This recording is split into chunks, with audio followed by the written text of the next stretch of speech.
Welcome to Kenya diaries. सकाळी 6:45ला मुंबई ते Nairobi असा आमचा विमान प्रवास सुरू झाला. 5.5 तासांचा हा प्रवास होता. जोमो केनियाता एअरपोर्ट अर्थात नैरोबीला आमचं सुखरूप लँडिंग झालं. नैरोबी विमानतळावरून बाहेर पडताच बोविड आफ्रिकाच्या वॉशिंग्टनने त्याच्या टीम बरोबर आमचं स्वागत केलं. करिबू केनिया. या टीमच्या ज्या गाड्या होत्या त्याच गाड्या आमच्या बरोबर आता पुढचे 11 दिवस असणार होत्या.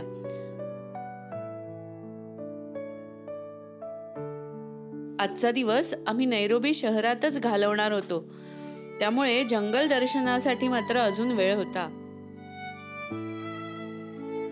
शहरातील रस्ते छान होते.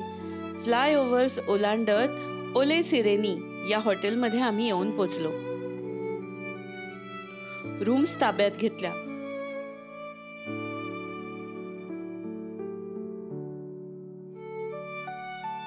लंच नंतर आम्ही नैरोबी मधील म्युझियमला आणि स्नेक पार्कला भेट दिली.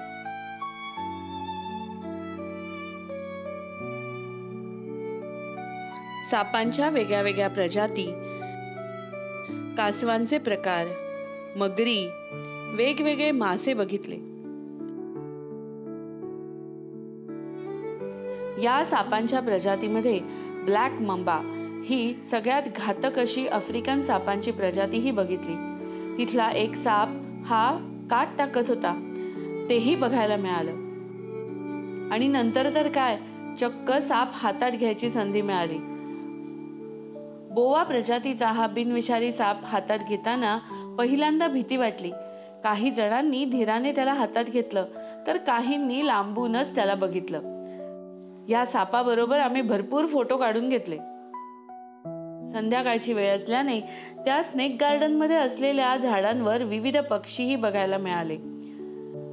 बगलाफेच विव्हर, आफ्रिकन कॉमन बुलबुल, सीड इटर, व्हेरिएबल सनबर्ड हे बघताना खूप मजा आली. आपल्या भारतीय पक्ष्यांपेक्षा ह्या आफ्रिकन पक्ष्यांचे रंग आणि शाईन हे जास्त ब्राईट वाटले. सर्पोद्यान बघून पुन्हा हॉटेलवर पोचलो. डिनर केलं आणि सगळ्यात महत्त्वाची गोष्ट केली ती म्हणजे पाठ बेडवर टेकवली. छान झोप काढली. ओव्हरऑल आजचा पहिला दिवस प्रवासाचा, विश्रांतीचा आणि त्याचबरोबर मनाची उत्सुकता वाढवणारा होता. केनियामधले बिग 5 बघणं आणि वाईल्ड लाईफ फोटोग्राफर्सचं नंदनवन असलेल्या मसाई माराचं दर्शन घेणं, त्यासाठी मात्र आजची रात्र वाट बघायची होती. उद्यापासून सुरू होणार होती आमची केनियन डायरीज.